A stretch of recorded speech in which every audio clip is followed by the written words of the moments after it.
వికసిత Bharat guarantee Rozgar Aajeevika machine ద్వారా గ్రామీణ ప్రజలకు విస్తృత ఆర్థిక లబ్ధి చేకూరుతుంది అని విజయనగరం ఎంపీ కలిశెట్టి అప్పలనాయుడు తెలిపారు. స్థానిక హోటల్లో ప్రెస్ ఇన్ఫర్మేషన్ బ్యూరో ఆధ్వర్యంలో విబి రామ్జీ చట్టంపై మీడియా వర్క్ షాప్ లో ఆయన ముఖ్య అతిథిగా పాల్గొని ప్రసంగించారు. గ్రామీణ అభివృద్ధి ధ్యేయంగా పెట్టుకుని వికసిత్ భారత్ 2047 లక్ష్యంగా ప్రధాని మోదీ ఈ చట్టాన్ని రూపకల్పన చేశారని కొనియాడారు. జీ అమలుకు పైలట్ ప్రాజెక్టుగా విజయనగరం జిల్లాను ఎంపిక చేసినట్లుగా తెలిపారు.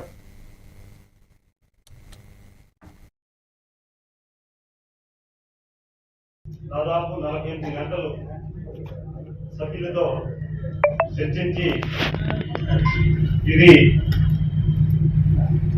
మన రాష్ట్రమే కాదు ఇతర రాష్ట్రాల్లో కూడా నార్త్ ఇండియా కూడా అవసరం ఉంటే తీసుకెళ్లి ఇంప్లిమెంటేషన్ కూడా చూపించండి.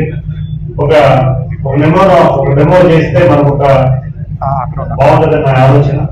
అలాగే అక్కడ కూడా ఇక్కడ కూడా మన జిల్లాలో కూడా ఎక్కడైనా ఒక ప్రాంతం మంచి ప్రాంతం ఇంప్లిమెంటేషన్ చేసినప్పుడు కూడా తీసుకెళ్లి చూపించండి. DPR గారు కూడా దీన్ని ఇంప్లిమెంటేషన్ చేసి వాళ్ళు కూడా DPR గారు చొరవ తీసుకోవాల్సిన అవసరం ఉందని తెలియజేసుకుంటూ సమాచారం ఉంది. రేపు ఈ చట్టం కొత్తగా వచ్చిన తర్వాత ఇంప్లిమెంటేషన్ విషయంలో గౌరవ ముఖ్యమంత్రి గారు మొన్న మాతో మాట్లాడినప్పుడు ఒక స్పష్టంగా చెప్పారు.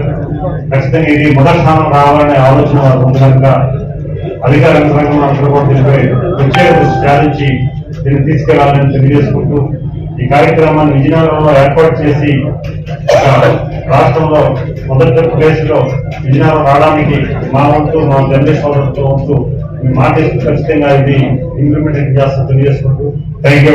జై హింద్.